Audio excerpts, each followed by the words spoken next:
श्री शिवाय नमस्तुभ्यम। दोस्तों, सावन के महीने में यह चीज जरूर ले आना।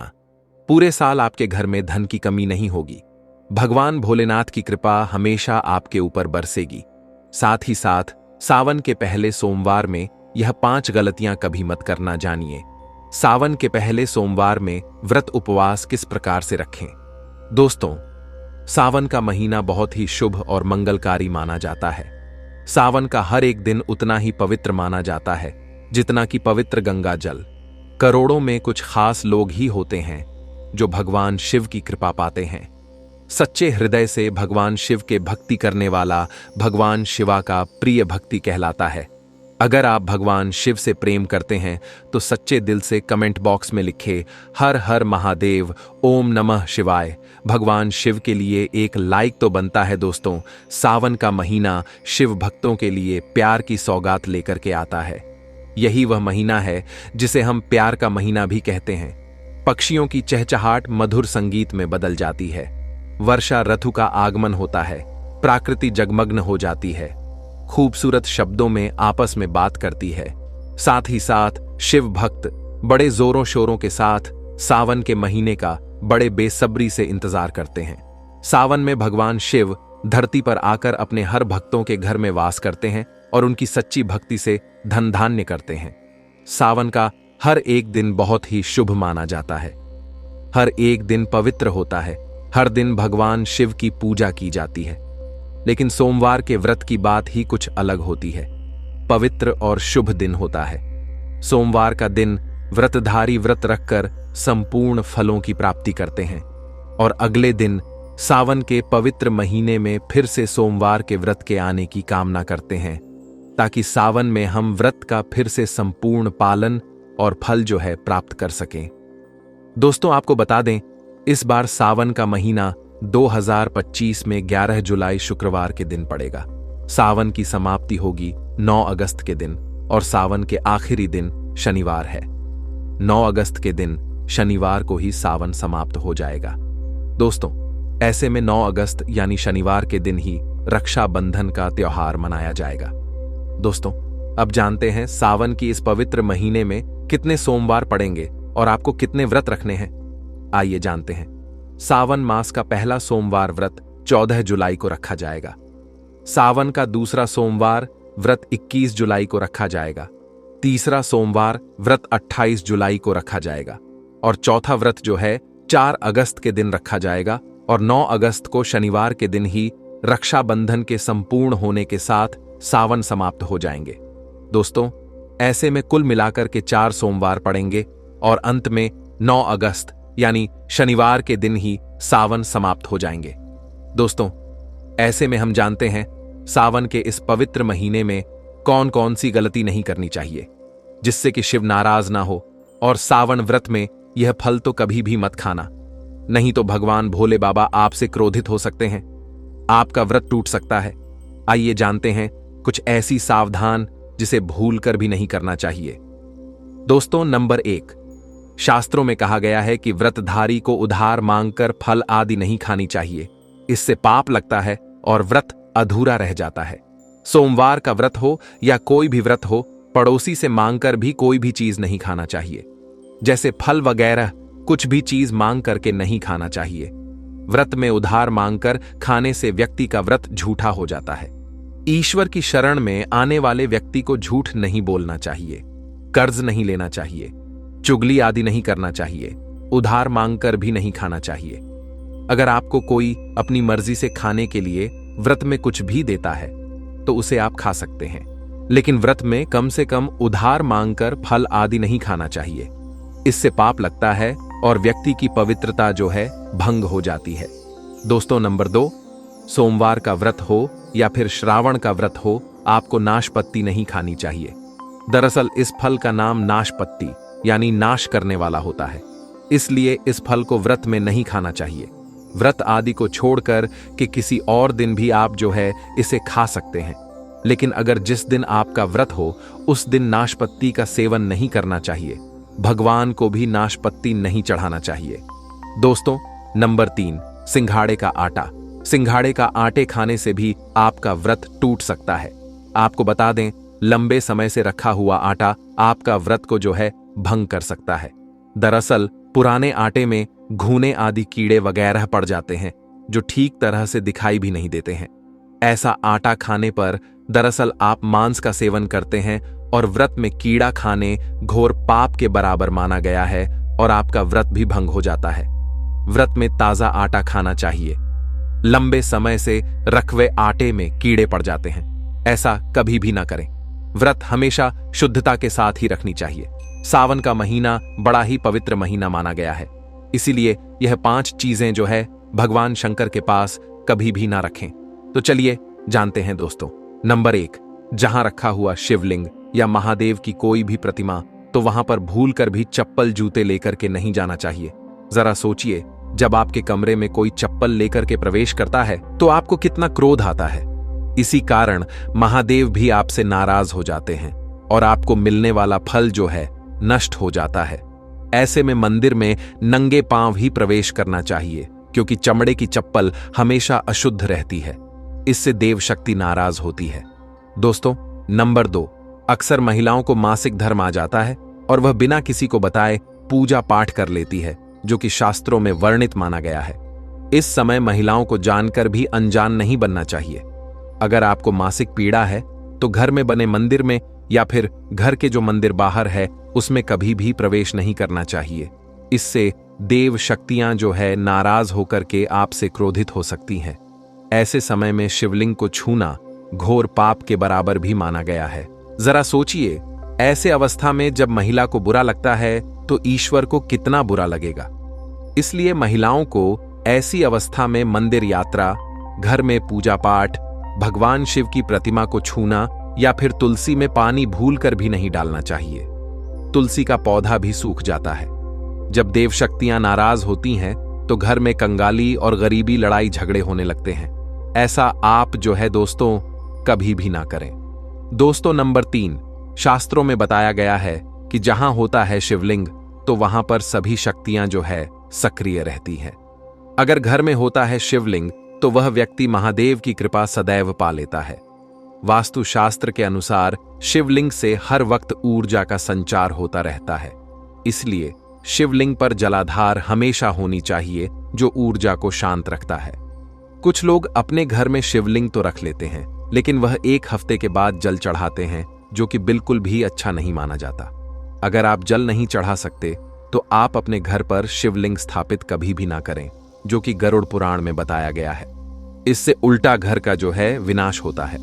दोस्तों, नंबर 4, शास्त्रों में बताया गया है कि तुलसी और महादेव का बैर माना गया है।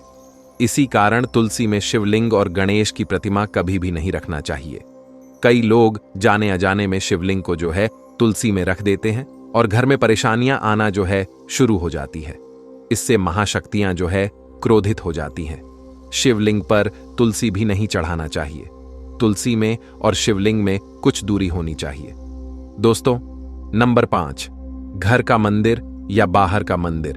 किसी भी मंदिर में ऐसे व्यक्ति को प्रवेश नहीं करना चाहिए जिसने स्त्री प्रसंग अर्थात संभोग किया हो या उसने मांस खाया हो। अगर आप शारीरिक रूप से गंदे हैं तो मंदिर के आसपास भी नहीं जाना चाहिए। घर के बने मंदिर में कोई कपड़ा आदि डाल देना चाहिए। जरा आप ही सोचिए दोस्तों, क्या आप मांस खा के या फिर स्त्री के साथ शारीरिक संबंध बना करके भगवान के पास में जाएंगे और क्या वह आपसे प्रसन्न होंगे? बिल्कुल भी नहीं। वह आपसे क्रोधित हो सकते हैं और आपसे नाराज भी हो जाएंगे। शास्त्रों में इसे घोर पाप माना गया है। इससे व्यक्ति जो है नरक में जाता है। ऐसा दुष्ट स्वभाव मनुष्य की बर्बादी का कारण माना गया है। ऐसा ना करें। ईश्वर के सामने हमेशा नहा धो के मन को पवित्र लेकर के ही जाना चाहिए। इससे सभी शक्तियां आपसे प्रसन्न रहती हैं।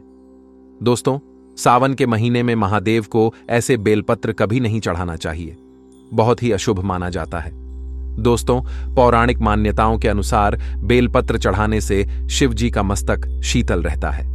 बेलपत्र से भगवान शिव की पूजा करने से दरिद्रता जो है दूर होती है और व्यक्ति सौभाग्यशाली बनता है। इससे हनुमान जी भी प्रसन्न होते हैं, क्योंकि वह शिव के ही अवतार हैं और इस बात को शायद कोई जानता भी नहीं है।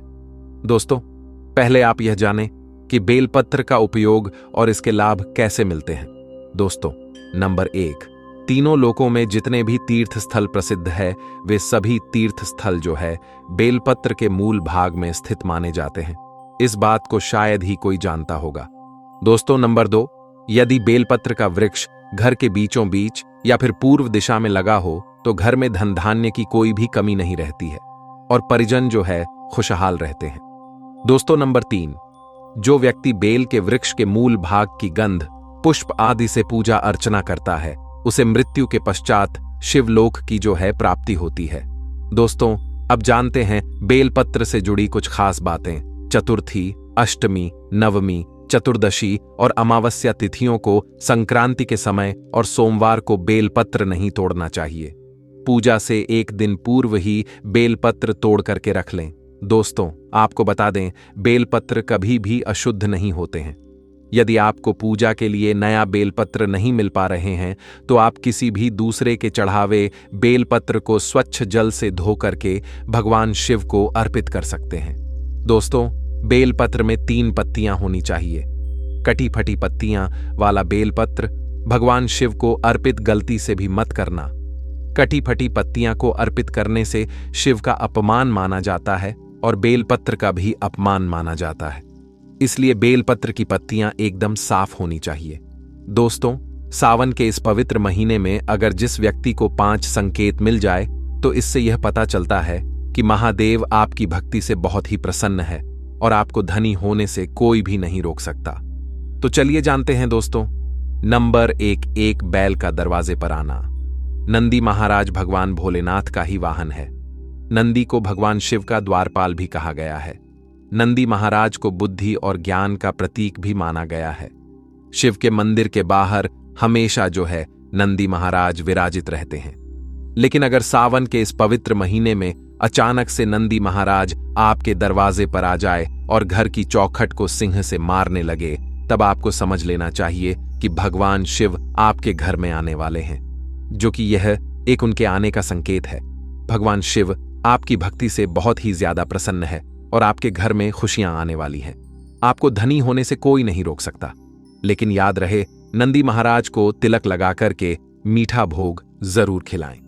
दोस्तों, नंबर 2, सावन के पवित्र महीने में अचानक से आपके सपने में अगर शिवलिंग दिखाई दे जाए, अर्थात भगवान शिव दिखाई दे जाए, तो इसे आपको यह समझना चाहिए कि जब आपके जीवन से परेशानियों का अंत जल्द होने वाला है।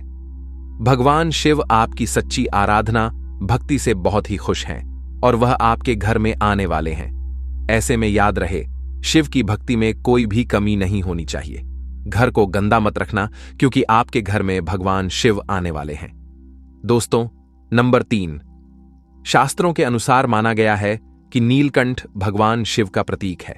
अगर आपके घर में सावन के महीने में नीलकंठ छत पर आकर के बैठ जाए तो इसे भूलकर भी मत भगाना, क्योंकि यह भगवान शिव का प्रतीक माना गया है। ऐसे में आपको खुश होना चाहिए, क्योंकि भगवान शिव आपकी भक्ति से बहुत ही खुश है। दोस्तों, शास्त्रों में बताया गया है, नीलकंठ अगर मनुष्य के घर पर आकर के बैठ जाए तो साक्षात उस घर में महाशिव के आने का संकेत माने गए हैं। अब आपके बुरे दिन जाने वाले हैं। कहते हैं कि श्री राम ने इस पक्षी के दर्शन करने के बाद ही रावण पर जो है विजय प्राप्त की थी। दोस्तों, नंबर 4, सावन के पवित्र महीने में अचानक से घर में काला सांप निकल आए तो बहुत इसे शुभ माना गया है। इसे बिल्कुल भी ना मारें। यह भगवान शिव के आने का संकेत है। जिनकी भक्ति से महादेव प्रसन्न होते हैं, तब महादेव किसी खास अवसर पर ही अपने दर्शन देते हैं। सावन का महीना बहुत ही पवित्र महीना माना गया है। यही वह महीना है जिसमें भगवान शिव धरती पर आते हैं और उसी घर में अपना वास बना लेते हैं जो सच्चा भक्त होता है। सपने में किसी मंदिर में नाग नागिन का जोड़ा दिखाई देना बहुत ही शुभ माना गया है। यह घर में शिव के आने के संकेत है। अब आपको खुश होना चाहिए।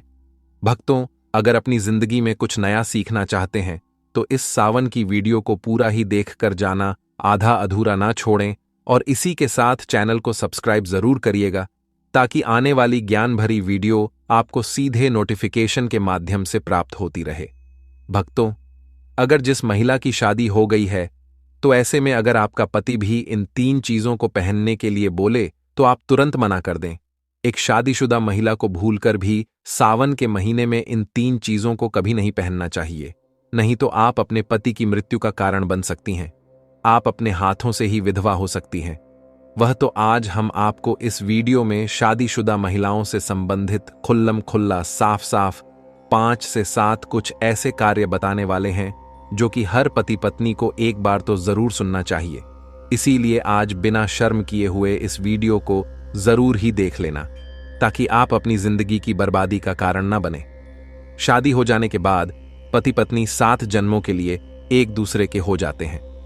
पति शादी हो जाने के बाद अपनी जवानी को ठंडा करने के लिए संभोग करते हैं, परंतु कई महिलाएं जिनकी नई नई शादी होती है, नए रिश्ता, नई नई जवानी में पति के द्वारा कई ऐसी चीज लाई जाती है पत्नी के लिए, जो कि पत्नी गलती से उन चीजों को पहन लेती है। उसे समय पत्नी को पता नहीं होता है कि इन 3 चीजों के पहनने से पति की मृत्यु शीघ्र ही हो जाती है। आज यह वीडियो पति पत्नी को बड़े ही ध्यानपूर्वक सभी काम को छोड़कर जरूर ही देखना चाहिए। आपको बता दें कि आज की इस आधुनिक दौर में शादीशुदा महिला कई ऐसी चीजों को पहन लेती है जिसके बारे में उन्हें पता तक नहीं होता है। ऐसे में वे महिलाएं स्वयं अपनी पति की बर्बादी का कारण बन जाती हैं, क्योंकि उन्हें वास्तुशास्त्र का ज्ञान नहीं होता है। यहां तक कि शास्त्रों में भी यह नहीं लिखा होता कि कुछ भी पहन लिया जाए। ऐसे में उनके जीवन पर नकारात्मक प्रभाव पड़ता है, यहां तक कि परिवार, रिश्ते और पति की जान भी चली जाती है। तो ऐसे में जानते हैं कि आखिर में 3 चीज कौन सी है जो महिलाओं को कभी नहीं पहननी चाहिए। भगवान भोलेनाथ ने स्वयं कहा है कि जो भी व्यक्ति अच्छे तरीके से सावन के महीने में सच्चे मन से पूजा पाठ करता है, उसे मैं स्वीकार करता हूं और उसे भक्त की हर मनोकामना को मैं पूरा करता हूं, चाहे वह धन से संबंधित हो या व्यापार से संबंधित। भक्तों, वीडियो में आगे बढ़ने से पहले अभी ही वीडियो को लाइक कर और नीचे कमेंट बॉक्स में लिख दो सच्चे दिल से हर हर महादेव। जय भगवान शिव, जय माता पार्वती। तो जानकारी आरंभ करते हैं। हिंदू धर्म में विवाह के बाद हर स्त्री के लिए 16 श्रृंगार बहुत मायने रखता है। मांग में सिंदूर, माथे पर बिंदियां, हाथों में चूड़ियां, पांव में पायल और बिछिया और लाल जोड़ा, जो कि हर सुहागन महिला का प्रतीक होता है। यह धारण कर जब एक लड़की अपने घर को छोड़ किसी दूसरे घर में प्रवेश करती है तो उसके जीवन के मायने ही बदल जाते हैं। श्रृंगार एक स्त्री की सुंदरता में 4 चांद लगता ही है। साथ ही यह एक स्त्री के जीवन में परिवर्तन और समाज में उसकी पहचान को एक नए रूप में प्रस्तुत करता है। केवल धार्मिक दृष्टि से ही नहीं, बल्कि वैज्ञानिक दृष्टि से भी 16 श्रृंगार का महत्व माना जाता है। 16 श्रृंगार में उपयोग होने वाला सामान किसी भी सुहागन स्त्री के वैवाहिक जीवन का प्रतिनिधित्व करता है। इसमें प्रयोग की जाने वाली हर चीज का अपना एक अलग महत्व होता है। हिंदू धर्म मानने वाली प्रत्येक सुहागन स्त्री अपने पति की लंबी आयु और सुखी जीवन की कामना के साथ सावन सोमवार का व्रत रखती है और 16 श्रृंगार धारण करती है। परंतु कई ऐसी चीज होती है जो कि महिलाओं को कभी नहीं पहननी चाहिए। अब यहां पर कुछ भक्त ऐसे भी होंगे जो हमारी बातों को हल्के में लेंगे, क्योंकि उन्हें वास्तुशास्त्र का ज्ञान नहीं है। उन भक्तों से हम तो यही कहना चाहेंगे कि जो जानकारी हम बता रहे हैं उनको जान लेना तो आपके लिए अच्छा है। आज के बदलते नए दौर में कोई भी व्यक्ति वास्तुशास्त्र के बारे में नहीं जानता है तो फिर इन उपायों में या वीडियो देखने पर विश्वास ही नहीं करता है। इसीलिए भक्तों, सही सटीक 100% जानकारी के साथ में जानने के लिए इस वीडियो से जुड़ जाना। वीडियो को आगे बढ़ते हैं। आपके पास अभी जितने भी काम हैं उनको साइड में रख दीजिए। ध्यानपूर्वक जो आपको बताया जा रहा है उसे देखिए और सुनिए। सुनने मात्र से ही आपका बेड़ा पार हो जाएगा। जो जानकारी आपको बताई जा रही है उसे ध्यानपूर्वक उसे देखिए और सुनिए। नंबर 1, शास्त्रों में स्पष्ट बताया गया है कि किसी भी शादीशुदा महिला को एकदम सफाचट सफेद रंग का वस्त्र कभी नहीं पहनना चाहिए। ऐसा करने से आपके मानसान को ठेस पहुंच सकती है। आपको बता दें कि आजकल के फैशन के युग में महिला सुंदर दिखने के लिए काफी ऐसी हदें पार कर देती हैं जिसके बारे में सोचना भी पाप के बराबर है। वास्तुशास्त्र के अनुसार किसी भी शादीशुदा महिला को एकदम सफाचट सफेद रंग की साड़ी या सूट कभी नहीं पहनना चाहिए। इसके पीछे का कारण यह है कि सफेद रंग की साड़ी को पहनने से पतिव्रता धर्म बिल्कुल खत्म हो जाता है और उनके रिश्ते में नकारात्मक ऊर्जा का आगमन हो जाता है। यह लिबास विधवा होने का है। हिंदू धर्म मान्यता के अनुसार जो महिला विधवा है वह सफेद साड़ी पहनती है। ऐसे में आप अपने पति की मृत्यु का कारण बन सकती हैं, इसीलिए हो जाएं सावधान। वहीं अगर आप सफेद रंग का वस्त्र पहनना चाहती हैं तो ऐसा पहने जिसमें कुछ और रंग भी जरूर हो, लेकिन एकदम सफेद रंग का कपड़ा कभी ना पहने, नहीं तो घर में नकारात्मकता का वास हो जाएगा और घर कंगाल होने की कार पर आ जाएगा। नंबर 2, इस आधुनिक दौर में महिलाएं सुंदर दिखने के लिए पैरों में सोने की पायल और बिछिया पहन लेती हैं, जो कि शादीशुदा महिलाओं के लिए पूरी तरह से अशुभ माना जाता है। पैरों में सोने से बनी हुई चीजों को पहनने से कुबेर महाराज का अपमान होता है और जिसके कारण आपके परिवार से रिश्ते टूट सकते हैं और कई सारी परेशानियों का आगमन भी हो सकता है। माता लक्ष्मी धन की देवी है, लेकिन धन बांटने का काम कुबेर महाराज का होता है, इसीलिए सोने को पैर में कभी ना पहने। पैरों में सोना पहनने से पाप लगता है, इसीलिए हो जाए सावधान। नंबर 3, सिंदूर और मंगलसूत्र का महत्व। हिंदू धर्म के अनुसार सिंदूर और मंगलसूत्र के बिना शादी अधूरी मानी जाती है। आपको बता दें, ये तो सभी लोग जानते हैं कि हिंदी लिए सिंदूर सुहाग की निशानी होती है। इसे वे अपने पति की खुशी से जोड़ती है। ऐसे में अगर जो महिला विवाहित होकर भी सिंदूर ना लगे तो दुनिया का सबसे बड़ा पाप माना गया है और आपकी इस पवित्र रिश्ते को और व्यक्ति मनुष्य का नाम दे सकते हैं। इसीलिए मांग में सिंदूर होना आवश्यक है। वहीं मंगलसूत्र का भी बड़ा महत्व है। मंगलसूत्र में सोना या पीतल भले ही ना लगाओ, लेकिन पीले धागे में काले मोती जरूर होने चाहिए। ऐसा माना जाता है कि मंगलसूत्र का पीला हिस्सा पार्वती और कल हिस्सा और शादी होने के बावजूद भी जो महिलाएं मंगलसूत्र ना पहनती हैं तो सबसे बड़ा पाप है। ऐसे में आपके रिश्ते पर कलंक लग सकता है। इस शादीशुदा महिला को मंगलसूत्र अवश्य पहनना चाहिए। अगर आपके पास मंगलसूत्र नहीं है तो कम से कम गले में काला धागा तो पहन सकते हैं। स्वयं महादेव का जब विवाह हुआ था तब महादेव ने माता पार्वती को मंगलसूत्र पहनाया था। जब भगवान भी इन नियमों से गिरे हुए हैं तो हम तो आम इंसान हैं। इसलिए वीडियो को अंत तक जरूर देखिएगा, क्योंकि अब हम बताने वाले हैं कि ऐसी कौन सी चीज है जो सिंदूर की डिब्बी में रखनी चाहिए और जो वह कई कार्यों में बहुत शुभ है। धार्मिक मान्यता के अनुसार सिंदूर लगाने के कई नियम होते हैं जिनका पालन करना अनिवार्य होता है। सिंदूर लगाने के संदर्भ में जो भी नियम बनाए गए हैं, सभी सुहागन महिलाओं को इन नियमों का विधिपूर्वक पालन करना चाहिए, अन्यथा उनके जीवन में परेशानियां उत्पन्न होने लगती हैं। जो महिलाएं सिंदूर के नियमों का पालन नहीं कर सकती, ऐसी महिलाओं के पति को धन तथा स्वास्थ्य संबंधी समस्याओं का सामना करना पर रह सकता है। तो आइए जानते हैं सिंदूर लगाने के लिए कौन से नियम है जिनका पालन हर महिलाओं को करना चाहिए। नंबर 1, सिंदूर का गिरना बहुत ही अपशगुन माना जाता है, इसीलिए हमें हमेशा बच्चों से दूर रखना चाहिए। अगर आप किसी ऐसी जगह पर रखेंगे तो बच्चे से हाथ लगाएंगे और यह गिर सकता है। नंबर 2, मांग के लिए आप हमेशा ही सुख सिंदूर का ही इस्तेमाल करें। आजकल मार्केट में ट्रेन के लिए कई तरह के लिक्विड सिंदूर भी उपलब्ध है, लेकिन वह लगते अच्छे नहीं होते। कई महिलाओं को लगता है कि सिंदूर लगाते समय उनके माथे पर गिर जाता है तो माथे से सिंदूर का गिरना बहुत शुभ होता है। तो इसका मतलब है कि आपका पति आपसे बहुत प्यार करता है। नंबर 3, सिंदूर को कभी भी किसी के सामने ना लगाएं। जब आप सिंदूर को किसी के सामने लगते हैं तो आपके पति को नजर लग सकती है और आपका प्यार कम हो सकता है।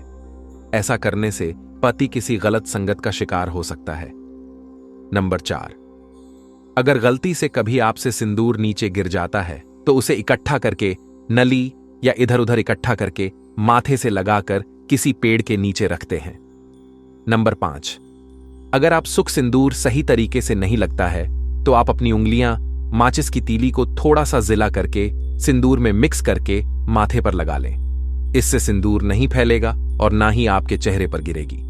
नंबर शादीशुदा महिलाओं को सदैव सिंदूर अपने पैसे से खरीद कर ही लगाना चाहिए। किसी अन्य के पैसे से खरीदा गया सिंदूर लगाने से बचे।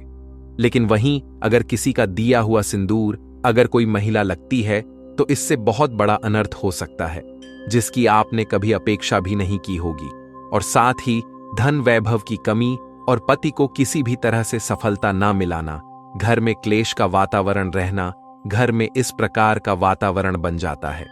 मांग में सिंदूर नहीं लगना चाहिए। सबसे पहले महिला नहा लें और पूजा पाठ कर लें, और सिंदूर लगे सदैव आप अपने पति की लंबी आयु तथा उनकी सफलता के बारे में ही सोएं। इससे उनका भाग्य और भी अधिक प्रबल एवं ही बनता है।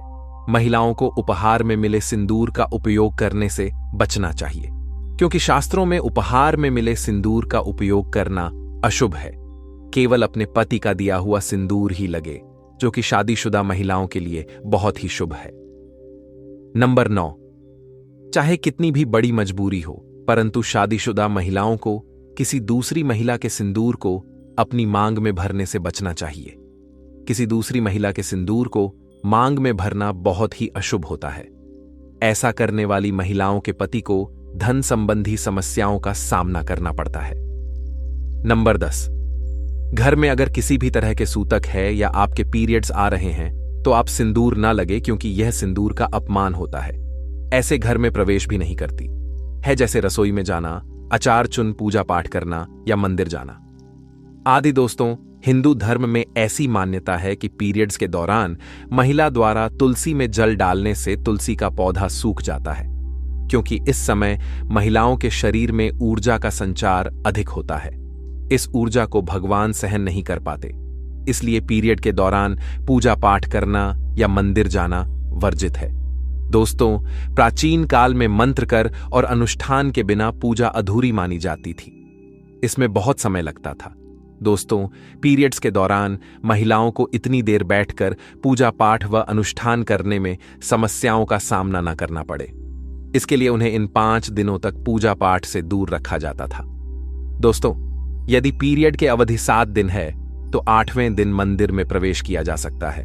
वैसे यदि हम ज्योतिष की माने तो आमतौर पर पीरियड समाप्त होने के बाद 5वें दिन आप मंदिर में प्रवेश कर सकती हैं। दोस्तों, व्रत के बीच में ही अगर किसी महिला के पीरियड्स आ जाएं, तो ऐसे में महिला को अपना व्रत पूरा करना चाहिए। पीरियड के दौरान भी मन में भगवान के प्रति आस्था कामना हो। भगवान के लिए मां की शुद्धता सबसे ज्यादा जरूरी है, शारीरिक शुद्धता बाद में आती है। दोस्तों, व्रत के दौरान अगर किसी विशेष पूजा का संकल्प लिया गया है तो पीरियड्स के दौरान आप दूर बैठकर उसे धार्मिक काम को किसी अन्य व्यक्ति के जरिए करवा सकती हैं। पीरियड्स के दौरान भी व्रत के सभी नियमों का पालन करना चाहिए। ऐसे में प्रभु के मित्रों का ज्यादा से ज्यादा मनन करें। किसी विशेष पाठ का जाप करना चाहती है तो फोन के जरिए पाठ पढ़ सकती है। पीरियड्स के दौरान स्वच्छता का ख्याल रखना बेहद जरूरी है। स्नान के बाद साफ वस्त्र पहनकर ही मंत्र और पाठ करें। धार्मिक मान्यताओं के अनुसार पीरियड्स वाले दिनों में महिलाओं को सिंदूर लगाना चाहिए या नहीं सिंदूर, जिसे कुमकुम के नाम से भी जाना जाता है। इस मुख्य रूप से विवाह का प्रतीक माना जाता है। ऐसा माना जाता है कि हिंदू शादी की तभी पूरी होती है जब वह मंडप में वधू की मांग में सिंदूर लगता है। सिंदूर को विवाह का प्रतीक माना जाता है। विवाहित महिलाएं अपने माथे के बीच से सर के मध्य तक बालों के बीच में सिंदूर लगाती है। दरअसल यह प्रथा सदियों से चली आ रही है और मांग में सिंदूर लगाना सुहागिनों के मुख्य श्रृंगार में से एक माना जाता है। अधिकांश हिंदू विवाह समारोह में सिंदूर लगाने की रस्म सबसे महत्वपूर्ण रीति रिवाज में से एक होती है और शादी के बाद भी सिंदूर लगाने के नियम होते हैं, जिसे हर एक सुहागन स्त्री ध्यान में रखती है, क्योंकि सिंदूर को सुहाग का प्रतीक माना जाता है। इसलिए महिलाएं पति की लंबी उम्र की कामना के साथ मांग में सिंदूर लगाती हैं। भक्तों, शास्त्रों में तो सिंदूर लगाना बेहद ही शुभ माना गया है, लेकिन पीरियड्स के दौरान जो विवाहित महिलाएं होती हैं उन्हें अशुद्ध माना जाता है। इसलिए कभी भी शादीशुदा महिलाओं को इस सिंदूर नहीं लगना चाहिए। तो यह थे वह नियम जो प्रतीक शादीशुदा महिलाओं को जरूर ही ध्यान में रखना चाहिए। खासकर कि संवन के महीने में तो यह गलती करने से बचना चाहिए। नहीं तो आप अपने घर की बर्बादी का कारण स्वयं ही बन जाओगे तो हो जाए। सावधान चलिए भक्तों, जान लेते हैं कि सावन का महीना कब से शुरू हो रहा है और कब समाप्त होगा। कितने सोमवार हैं, यह जानकारी भी हम आपको बता देते हैं। 2025 में सावन का मास आजुक तिथि अनुसार 11 जुलाई 2025 शुक्रवार से प्रारंभ होगा और 9 अगस्त 2025 शनिवार को संपन्न। इस दौरान कुल 4 सोमवार पड़ेंगे जब सावन सोमवार का व्रत रखा जाता है। सावन सोमवार की तिथियां: पहला सोमवार 14 जुलाई 2025, दूसरा सोमवार 21 जुलाई 2025, तीसरा सोमवार 28 जुलाई 2025, चौथा सोमवार 4 अगस्त 2025। कुल सोमवार 4। पूजा का श्रेष्ठ मुहूर्त: विशेष रूप से पहले सोमवार के लिए सुबह सुबह ब्रह्मा मुहूर्त 4:16 से 5:04 तक, अभिजीत मुहूर्त दोपहर 11:59 से 12:55 तक, पूजा का सर्वोत्तम समय दोपहर 11:18 से 12:32, अपराह्न राहुकाल सुबह 7:16 से 9 बजे तक। चलिए अब जान लेते हैं व्रत की पूजा विधि। एक संकल्प एवं स्नान: ब्रह्म मुहूर्त में उठकर शुद्ध जल से स्नान, स्वच्छ वस्त्र धारण करें एवं नमः शिवाय का संकल्प लेकर व्रत शुरू करें। 2 पूजन सामग्री एवं विधि में पूजन सामग्री की विधि बताई गई है। शिवलिंग या प्रतिमा स्थापित कर पंचामृत, गंगाजल, दूध, दही, घी, शहद, चीनी से अभिषेक करें। बेलपत्र, धतूरा, सफेद पुष्प, भस्म, चंदन, अक्षत, फल, मिठाई अर्पित करें। एवं नमः शिवाय मंत्र 108 बार जप करें। साथ में शिव चालीसा, रुद्राष्टक, महामृत्युंजय मंत्र का पाठ कर सकते हैं। 3 व्रत पालन: एकाहार, फलाहार या पूर्ण उपवास, केवल एक समय भोजन करें। दिन भर शिव भक्ति रखें, सच बोलें, संयमित रहें, मांस मदिरा से परहेज करें। 4 संध्या आरती एवं कथा: शाम को दीप प्रज्वलन, आरती करें। सावन सोमवार की कथा सुने या पढ़ें। 5 पारण व्रत खुलना: संध्या पूजा एवं आरती के बाद ही पारण करें। पारण में हल्का फलाहार, दूध, खिचड़ी, उपमा आदि लिया जा सकता है। राहु काल से परहेज: सुबह ब्रह्म मुहूर्त में उठकर स्नान, स्वच्छ वस्त्र संकल्प लें।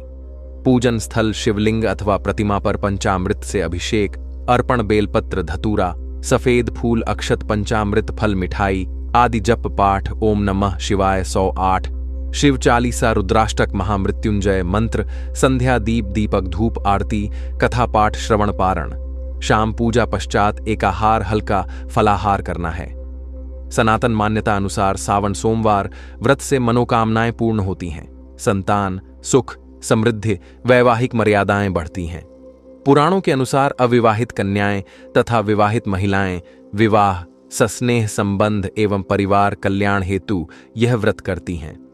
दोस्तों, शास्त्रों के अनुसार सावन के महीने को सभी साल के 12 महीने में से सबसे श्रेष्ठ महीना माना जाता है, क्योंकि इस दिन भगवान भोलेनाथ, माता पार्वती जी की पूजा करने से व्यक्ति को सभी भौतिक सुख सुविधाओं की प्राप्ति होती है। सावन के इस पवित्र महीने में पूजा पाठ व्रत भले ही मत करना, लेकिन साल के सबसे पवित्र महीने में ये एक गुप्त चीज बिना किसी को बताएं चुपचाप जरूर खा लेना। खाने मात्र से ही आपके जीवन में चल रही समस्त परेशानियों से छुटकारा मिल जाएगा। आपके जीवन में जो भी समस्याएं चल रही हैं, धन को लेकर या फिर किसी कारोबार को लेकर, वह हमेशा के लिए समाप्त हो जाएंगी और आपके घर में महादेव जी की कृपा से इतनी धन दौलत आएगी, इस संभाल नहीं पाओगे। आने वाली 7 पुश्तें भी बैठे बैठे खाएंगी। पीढ़ी दर पीढ़ी करेंगे। रुपयों पैसों पर राज बैंक बैलेंस बढ़ता चला जाएगा, वह कभी खत्म होने का नाम नहीं लेगा। आपके घर में जो भी दोष हो, पितृदोष, राहु दोष, कालसर्प दोष, सभी सावन के महीने में हमेशा के लिए दूर हो जाएगा। देखिए भक्तों, बात ऐसी है कि हमारा काम तो है सिर्फ सही सलाह देने का। हम तो केवल सलाह ही दे सकते हैं। अब आप इसको मानना या ना मानना आपकी मर्जी। लेकिन भक्तों, हम तो यही कहेंगे कि अगर मान लोगे तो आपका बेड़ा पार हो जाएगा। भक्तों, सावन का पवित्र महीना बहुत ही विशेष और शुभ फलदायी माना जाता है, क्योंकि इस दिन व्रत और पूजा करने के साथ साथ यह एक गुप्त चीज खाने मात्र से जीवन में चल रही समस्त परेशानियों से छुटकारा मिल जाता है। भक्तों, सावन महीने के महत्व की बात करें तो सावन के प्रत्येक सोमवार का व्रत बहुत ही खास माना जाता है। अगर कोई श्रद्धा भाव से इसे करता है तो उसकी सभी इच्छाएं पूरी होती हैं। खासकर जिनकी संतान प्राप्ति, वैवाहिक सुख और धन संपत्ति की इच्छाएं हैं, उनके लिए यह दिन बहुत लाभकारी है। यह व्रत सुहागन महिलाओं के साथ साथ कुंवारी कन्याएं भी इस व्रत को रखती हैं। इस व्रत से व्यक्ति अपने जीवन के पापों से भी मुक्ति पा सकता है। ठीक उसी तरह सावन के महीने में यह चीज खाने से जीवन में सुख, शांति और समृद्धि आती है और आपकी समस्त मनोकामना पूर्ण होती है। वैसे तो सावन सोमवार का व्रत निर्जला रखा जाता है, लेकिन अगर आप सावन के महीने में सावन सोमवार व्रत के दिन यह एक विशेष चीज खा लेते हैं तो आपके घर में धन संपदा इतनी बढ़ जाएगी कि वह कभी समाप्त नहीं होगी। यह उपाय बहुत ही सरल और चमत्कारी है, जिसे अपने जीवन में जरूर लागू करना चाहिए। भक्तों, पूज्य गुरुजी ने अभी अभी अपनी शिवजी महापुराण की कथा में बताया कि आने 11 जुलाई सावन महीने की शुरुआत हो जाएगी, जो कि 9 अगस्त तक रहेगा। भक्तों, सावन के पवित्र महीने में जिन लोगों के घर में खाई या बनाई जाती है, यह 3 चीज उसके घर में पूरे साल होती है। धन दौलत की वर्षा। जी हां दोस्तों, यह इस बार सावन का महीना पूरे के पूरे 144 वर्षों के बाद दुर्लभ सहयोग में पड़ने जा रहा है। तो ऐसे में इस सावन सोमवार का महत्व हिंदू धर्म के लोगों के लिए और भी बढ़ जाता है। और पूज्य गुरुजी ने कहा है कि सावन सोमवार के दिन भले ही पूजा पाठ ध्यान करना ना करना, लेकिन यह एक गुप्त चीज जरूर खा लेना। भगवान भोलेनाथ जी और माता पार्वती जी के आशीर्वाद से आपके घर में इतना पैसा आएगा कि संभाल नहीं पाओगे। साथ ही दोस्तों, हम आपको इस वीडियो में यह भी बताएंगे कि चाहे कुछ भी हो जाए, लेकिन सावन के पवित्र महीने में ऐसा खाना घर में भूलकर भी मत बनाना, और ना ही उसे खाना। पूरा घर परिवार पर संकट आ सकता है। भगवान भोलेनाथ आपसे क्रोधित हो सकते हैं। आपको भोलेनाथ के क्रोध का सामना करना पड़ सकता है। साथ ही भक्तों, इस वीडियो में जानिए सावन के पवित्र महीने में ऐसा क्या खाना चाहिए जिससे कि आपके जीवन में भगवान भोलेनाथ जी तथा माता पार्वती जी की कृपा प्राप्त हो। साथ ही दोस्तों, इस वीडियो में हम आपको यह भी बताएंगे कि भक्तों, सावन का महीना सभी भक्तों के लिए प्यार की सौगात लेकर आता है। इसलिए इस पवित्र महीने में भूलकर भी ये 5 काम कभी मत करना, नहीं तो कंगाल होते देर नहीं लगेगी। सावन के पवित्र महीने में आपको यह 5 काम कभी नहीं करने चाहिए। जो भी माताएं बहनें सावन के पवित्र महीने या फिर किसी सावन सोमवार के दिन इन 5 कामों को करती हैं तो उसकी जिंदगी बर्बाद हो जाती है, घर में कंगाली छा जाती है, और जिस घर में भी यह 5 कार्य होते हैं, माता लक्ष्मी ऐसे घर से हमेशा के लिए छोड़कर चली जाती है। भगवान भोलेनाथ जी सावन के महीने में ऐसे घर में बात नहीं करते, उसे घर से हमेशा के लिए दूर चले जाते हैं। साथ में हम आपको यह भी बताएंगे कि सावन के पवित्र महीने में अगर आप इन चीजों का दान कर देते हो तो आपके घर में कभी धन की कमी नहीं होगी, हमेशा ही रुपया पैसा आपके घर में आएगा। इसलिए हम आपको जो जानकारी